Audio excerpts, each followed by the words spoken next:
Hello everyone, I am very glad that you're joining this story. Subscribe, like, and comment. Enjoy the story, smile more often. There are moments in life that don't just bruise you. They cut deep in places you didn't even know you had soft tissue, places that bleed long before you realize you've been wounded. I remember the exact second it happened, how the sound of Jason's voice drifted down the hallway like a knife wrapped in velvet. It was a Saturday afternoon, the kind where everything felt too still, too quiet, like the air knew something I didn't yet. I was just coming back from the grocery store, arms full of overpriced organic produce, when I heard him through the half-closed door of his office, talking to his family on speakerphone like I wasn't even in the house. Or maybe he just forgot I existed for a moment, which, as I'd come to realize later, wasn't all that rare for him. "She's just temporary," he said, with that arrogant chuckle in his voice, the one he used when he was trying to sound confident, but always landed somewhere between smug and stupid. "Until I get my business going. You know that. I'm not locking myself down forever." I didn't drop the groceries. I didn't make a sound. I just stood there frozen in the hallway, gripping a bag of spinach so tightly I heard the plastic crinkle in my hand. I didn't need to hear anything else. I didn't want to. That one sentence, so casual, so rehearsed, so cruel, was all it took. In that moment, everything I thought I knew about my marriage cracked like a windshield hit by a rock. It didn't shatter instantly, but I knew damn well the damage was already done.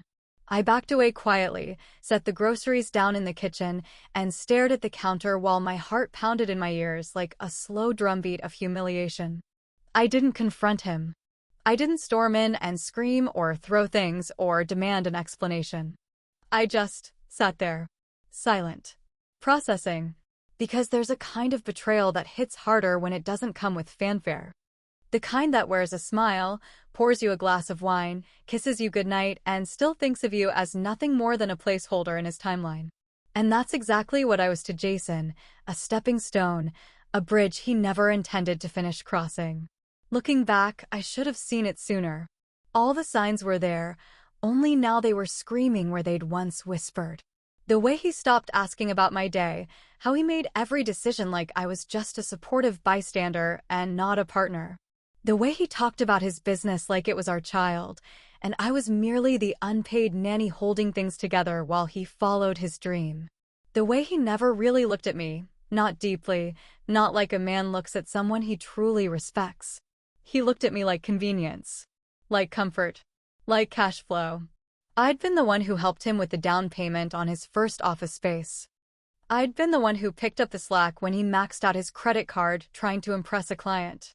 I was the one who pulled double shifts, moved money around, handled the bills, kept things afloat while he played entrepreneur.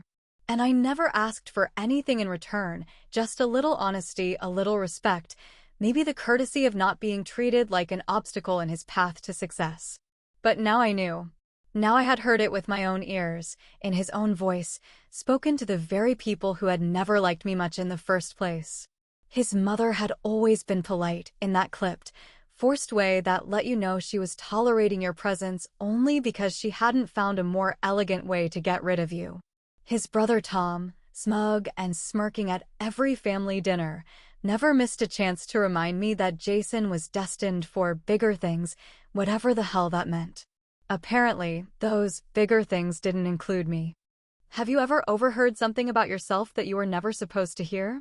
Something that shook you down to the bone, not because it was shouted in anger, but because it was said with such offhand certainty that it stripped away every illusion you had about your place in someone's life? Tell me in the comments. I know I'm not the only one. I know some of you have felt that same slap of cold air when the curtain drops and you finally see what's been happening behind your back. I didn't cry that night. I didn't scream. I just sat in our bedroom with the lights off, staring at the wall, thinking about all the time I'd wasted. Thinking about how I'd been building a life for two while he was planning a future without me. And somewhere between that second glass of wine and the sound of him laughing at something on TV like nothing had happened, something inside me hardened. I wasn't going to beg. I wasn't going to ask why. I was going to play along. But not forever. Later that night, after he'd gone to bed and started snoring like he hadn't just shattered the last ounce of trust between us, I quietly stepped into the hallway and pulled my phone from my coat pocket. I scrolled to Lena's number, my friend, my old roommate from college, now hell of a smart attorney who had seen far more than her share of men like Jason. I hit call.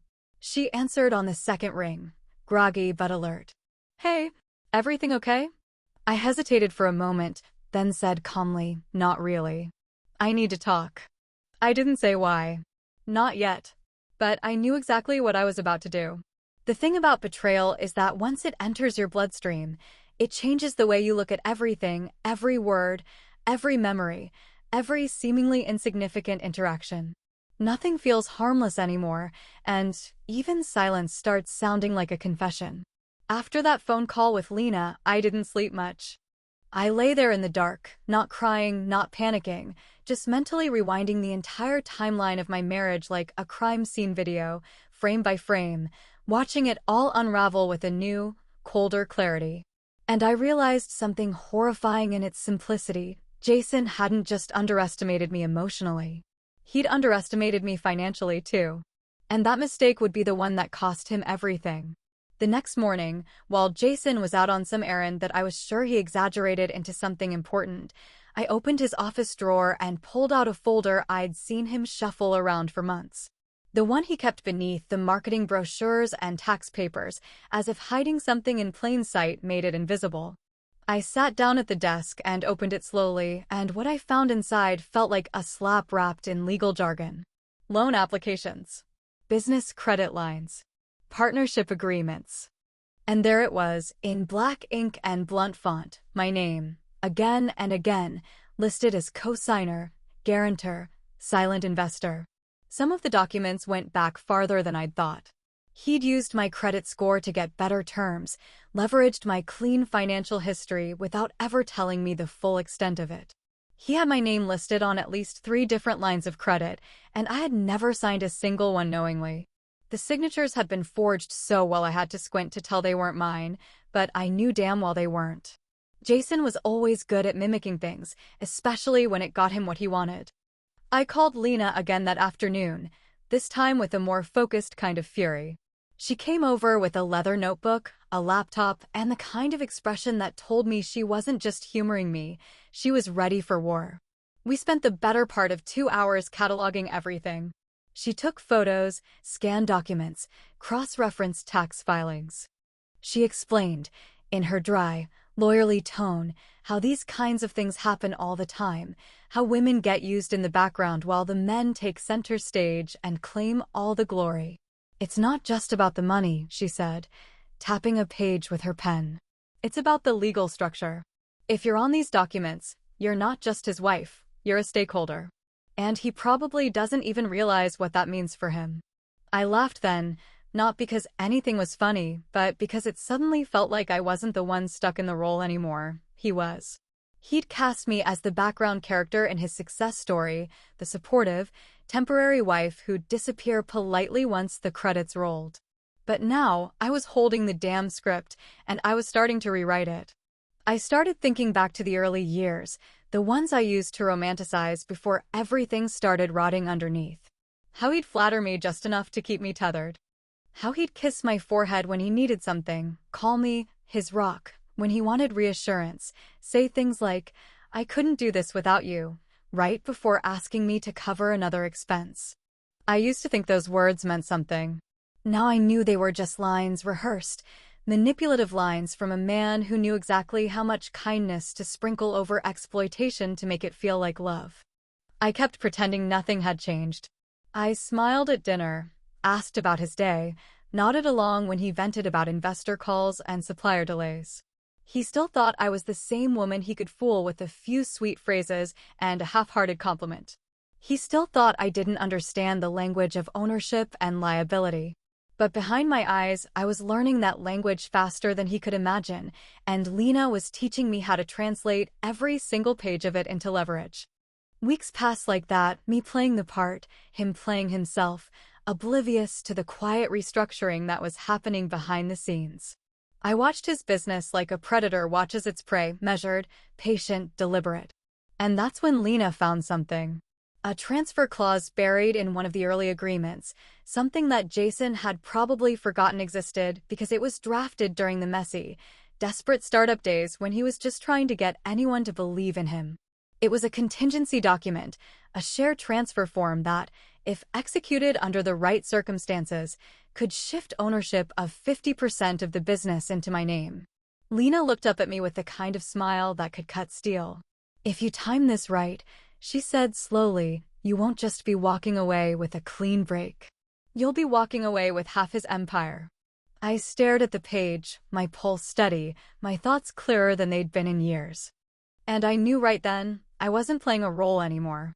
I was writing the ending. There's something dangerous about a man who underestimates a woman standing right in front of him, especially when that woman has stopped reacting and started observing instead. That's where I was by the time Jason invited me to one of his company's internal meetings, quietly watching, quietly collecting, quietly dismantling the illusion he'd built around himself. He introduced me to his staff with that same smug charm he always used when he wanted to look generous and gracious, saying things like, "My wife just wants to get a feel for the business," and laughing in that dismissive way that let everyone know he didn't actually think I was capable of understanding what was happening around me. But I smiled. I nodded. I took notes in a leather-bound journal and kept my questions simple, harmless things about branding and operations, while inside, I was dissecting every word, every body language shift, every strategic hole he didn't even know he had. At first, he barely noticed how often I sat in on his calls or came along to the office. He thought it was cute, probably thought I was bored or trying to bond with him after all those years of emotional distance he'd built up like a damn fortress. What he didn't realize was that I was studying his habits like a surgeon studies anatomy, precise, focused, and already planning where to make the first incision. I learned the real pecking order in his company, who actually made decisions, and who just echoed Jason's voice for a paycheck. I watched how he spun bullshit to clients, how he embellished numbers during pitch meetings, how he barely acknowledged his employees unless they were stroking his ego or padding his narrative. And the more I watched, the more I realized how fragile everything was underneath that shiny exterior. The business wasn't nearly as stable as he liked to pretend it was. He was still scrambling for consistent cash flow, juggling invoices, overpromising to investors, and relying heavily on short-term wins to cover long-term gaps. And somehow, through all of this, he still acted like a king, arrogant, careless, and certain that I was still the same woman he married, the same woman he thought he could quietly discard the second he hit whatever version of success he was chasing. But I wasn't just watching his work, I was watching him. Watching how his arrogance grew louder, how he spoke to me with just a little less patience, a little more condescension. Watching how he started slipping away at night, locking his phone more often, smiling at texts that weren't mine. Watching how he told his brother over drinks one night, loud enough for me to hear through the kitchen wall, "Give it a few more months and I'll be free. I just need everything in place first." I didn't flinch when I heard it. I didn't cry. I just stood there with a dish towel in my hand, absorbing the words like a slap that no longer hurt, just confirmed what I already knew. I was temporary. Not because I wasn't worthy, but because Jason never saw me as more than a tool, something to hold on to until he could afford to let go. And the irony was, I was holding more cards than he could even imagine. Lena and I had been keeping a paper trail, documenting every shift in his business, every suspicious move, every financial transaction that looked like a red flag. I started recording phone calls, saving emails, photographing documents. Every time he confided in someone else, every time he smirked and bragged behind my back, he handed me another piece of leverage wrapped in arrogance. Then one afternoon, while Jason was out meeting with a client, I went looking through one of his cloud folders, something I'd never bothered with before, but something told me to dig deeper. That's when I found it. A confidential draft agreement with a private investor, a deal structured to buy out our jointly owned property, our home, under the pretense of streamlining personal and business liabilities. It was written in vague language, hidden behind legalese, but Lena confirmed what I already suspected. He was planning to liquidate the house and move the funds into an offshore account under his sole control without telling me until it was already done. That wasn't just financial manipulation. That was war. And I realized then that Jason wasn't just preparing to leave me, he was trying to erase me. Trying to rewrite the script so that when he finally walked out that door, he wouldn't owe me a damn thing. No property. No shares. No dignity. But the fool didn't know that while he was preparing his grand exit, I had already rewritten the ending. Because while he was bluffing, I was building. And now I had the receipts to prove it.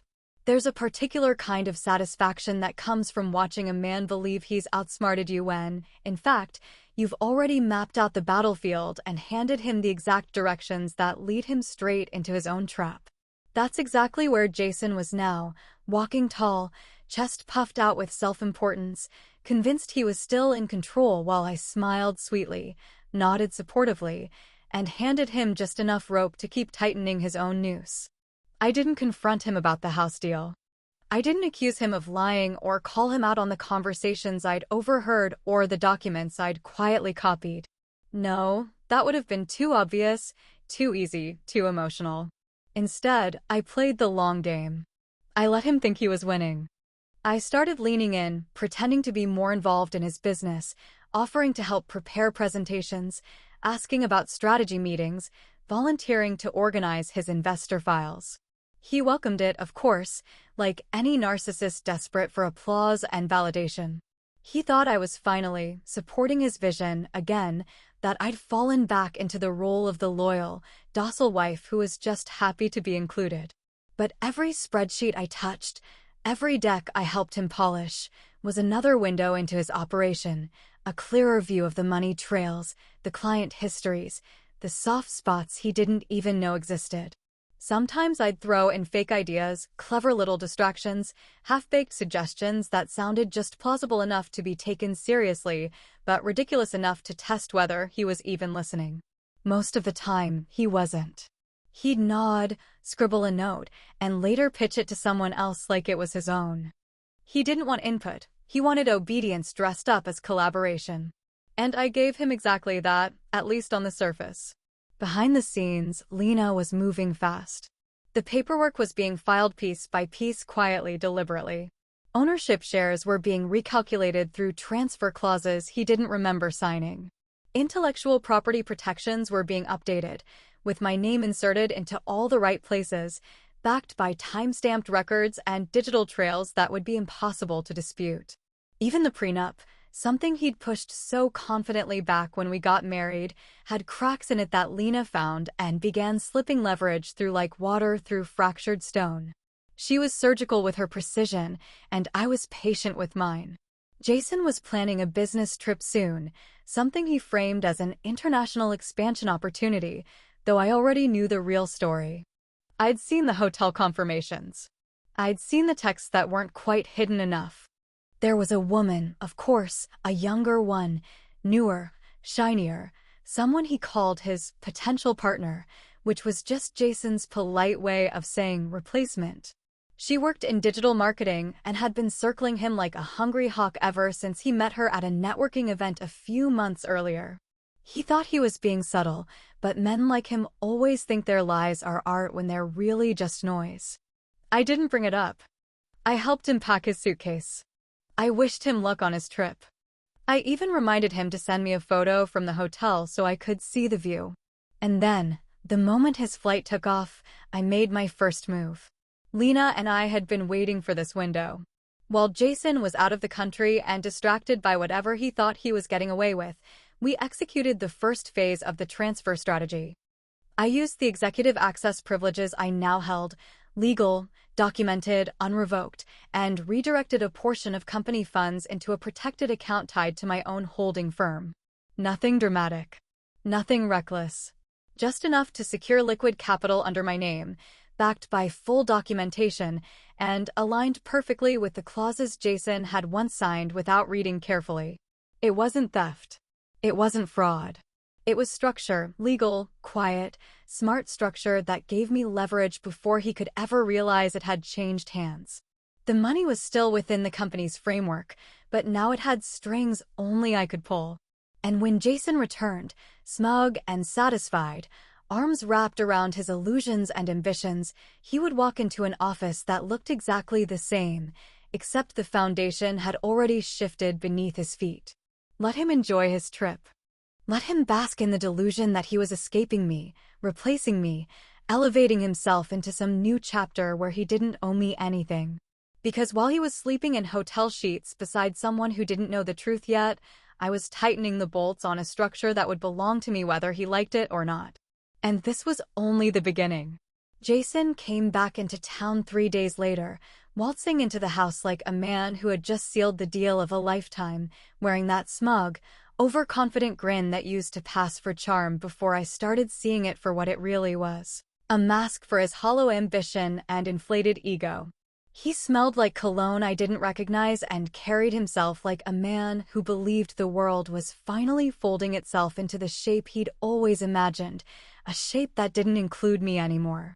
He poured himself a drink before even saying hello, tossed his keys on the counter like a king returning from conquest, and started rambling about new investors, international partners, and expansion plans, completely unaware that while he was gone, his empire had been quietly split down the middle, and half of it now belonged to me. I let him talk, let him run his mouth about projections and partnerships and how he was finally in the driver's seat. He poured himself another glass and didn't notice that I was sitting at the dining table with a folder open in front of me, the papers inside crisp, deliberate, and quietly explosive. It wasn't until I cleared my throat and said his name, just once, firmly, that he finally looked at me. "What?" he said, eyes flicking to the folder. "You want to go over receipts now?" I almost laughed. "Actually, yes," I said calmly. "That's exactly what I want to do." He scoffed, walked over, leaned in like he thought he was about to indulge me in something petty and meaningless, some grocery bill or household expense I was irrationally upset about. But then he saw the letterhead. Then he saw the signatures. Then he saw the legal language outlining ownership percentages, asset reallocation, and executive authority. His smug expression cracked for the first time, and I watched the blood drain slowly from his face as he flipped through page after page, realization dawning not all at once, but in slow, brutal increments that I savored more than I'd like to admit. "What the hell is this?" he asked, voice sharp now, the edge of panic creeping in just beneath the surface. "This," I said, keeping my tone steady, "is the paperwork reflecting my legal share of the company. 49% ownership, direct executive control over discretionary accounts, intellectual property protections in my name, and revised board voting rights." "You've got to be kidding me," he said, shoving the papers away like they might burn him. "You manipulated all this behind my back?" I leaned forward just slightly, enough to meet him eye to eye. "You made the rules, Jason. I just finally learned how to play by them."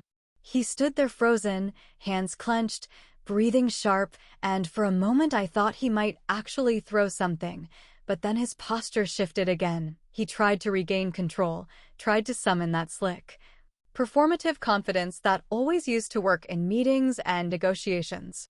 "You're bluffing," he said. "There's no way any of this holds. I'll call the board." "They already know," I said, calmly flipping to another page and sliding it toward him. "And so do your investors." He scanned the page and stopped at a familiar name, his largest silent investor, the one he'd spent months whining and dining, the one he thought he had wrapped around his finger.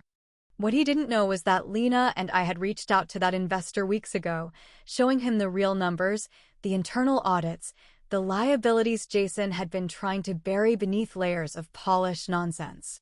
The investor didn't just support me, he formally moved his reporting line under my authority. Jason's face twisted into something between fury and disbelief. "You think you're smarter than me?" he spat. "You think this makes you powerful?" I didn't flinch. "I don't need to be smarter, Jason. I just needed to stop believing your bullshit long enough to do something about it." That's when his brother Tom showed up, like clockwork, swaggering in as if summoned by Jason's bruised ego, ready to play hero, ready to restore the hierarchy they'd grown so comfortable with. Tom started posturing, threatening, blustering about legal action and company image, talking like he still had influence in a room that no longer belonged to him. I reached into the folder again and pulled out a single envelope. I handed it to him without a word. He opened it, scanned it, and his face dropped instantly. "It's a termination letter," I said plainly. "Your consulting contract has been dissolved, effective immediately. Per the revised board authority, my authority, you no longer have access to internal operations or client portfolios." Tom sputtered something about lawyers and retaliation, but I was already done talking to him. I turned my attention back to Jason, who now looked like a man watching his own house burn down, but still too proud to admit he was the one who struck the match. "You want to take me to court?" I said, standing up slowly and collecting my papers. "Please do. I'd love to make this public. Every document, every forged signature, every backroom deal. Let's put it all on the record." He didn't answer. Couldn't. He just stared at me like he didn't recognize the woman standing in front of him. And that was fine. Because I wasn't the same woman he married. Not anymore. There's something hollow about the sound of a man falling apart, when the bravado fades, when the slick words and cheap charm no longer buy him space in a room, when the empire he built on arrogance and borrowed loyalty begins to crack beneath his feet. I watched it happen slowly, from a distance, the way you watch a building collapse in slow motion from behind glass, detached, quiet, strangely peaceful. Jason had always thought that power was noise, that control meant being the loudest voice in the room, the most commanding presence at the table. But real power doesn't make a sound when it moves. It doesn't need to shout. It simply shifts the weight, tilts the balance, and lets gravity do the rest. And that's exactly what I did. After the confrontation in the living room, after the legal documents were signed, sealed, and delivered, I didn't linger. I didn't gloat. I didn't stick around to watch him scramble and beg and patch the holes in a sinking ship that he swore would never leak. I stepped away from the company quietly, deliberately, with my share intact and my dignity untouched. I let him keep the title, the nameplate on the door, the illusion of command, because by then, I had taken what mattered most. Control. Leverage. Clarity. I didn't want to run the company. I didn't want to fight for a desk in a building that had once made me feel like nothing more than an accessory to someone else's ambition. I wanted space. I wanted peace. And for the first time in years, I had both. I left Jason in the chaos he created, not because I wanted him to suffer, but because I didn't want to carry the weight of his failures anymore. The fire was already burning. I just stopped pretending it wasn't. And yet, as I walked away, there was a whisper in the back of my mind, a soft, persistent voice that kept asking the one question I hadn't dared speak out loud. Was I wrong? Was it revenge, or was it justice? Did I take what I deserved, or did I take more than I should have? The truth is, I'm not sure those answers are ever clean. Not when you've spent years being silenced, sidelined, used, and discarded by the very person who swore to stand beside you. Not when you've been reduced to temporary, to convenient, to invisible. I didn't want to destroy him. I just wanted him to see me. But maybe, somewhere along the way, I stopped caring about being seen. Maybe I learned that some people don't deserve the benefit of your hope. Maybe what started as self-respect turned into something colder, something sharper, something that tasted a little too much like vengeance. And maybe, just maybe, I'm okay with that. Jason's reputation didn't survive long after I left. Investors pulled back. Staff started resigning. Clients grew uneasy when whispers of internal disputes started circulating. I didn't feed those whispers, but I didn't quiet them either. I didn't sabotage him, not directly. I just let the truth do what truth always does when it's been hidden too long. It leaked, slowly, steadily, until the entire foundation buckled under its weight. I spent my mornings drinking coffee on the porch, reviewing new projects, talking to Lena about consulting opportunities. My life grew quieter, simpler, but not smaller. I had no desire to chase headlines or start wars. I just wanted to move forward, without compromise, without apologies, without asking permission. And then, one morning, my phone buzzed with a message from Lena. Just a few words, nothing dramatic, but enough to make me pause. Jason's brother is launching a new firm, she said. He's looking for investors.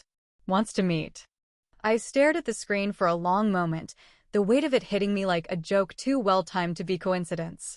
Tom, the same smug, arrogant echo of Jason, trying to rise from the ashes of his brother's fall, trying to build something new out of the rubble we'd left behind. I didn't hesitate. I typed a single reply. Let's talk. Maybe it was curiosity. Maybe it was strategy. Maybe it was just a spark of mischief that I hadn't let myself feel in years. But whatever it was, it reminded me that the story isn't always over when you think it is. Sometimes the final chapter is just the prologue to something else, something colder, savvier, more deliberate. I don't know what I'll do next. Maybe I'll invest. Maybe I'll walk into Tom's office and smile the way Jason once did, charming, quiet, dangerous. Maybe I'll sit across the table from him and ask him to tell me his vision while I take notes in a leather-bound journal and decide just how much rope to give him. Or maybe I'll walk away completely, holding the knowledge that I could, if I wanted to, dismantle every last piece of what they thought they were building. And maybe that's enough power for now. Because the truth is, I didn't just take half his company. I took back myself. And I'm not sure I'm ever giving her up again.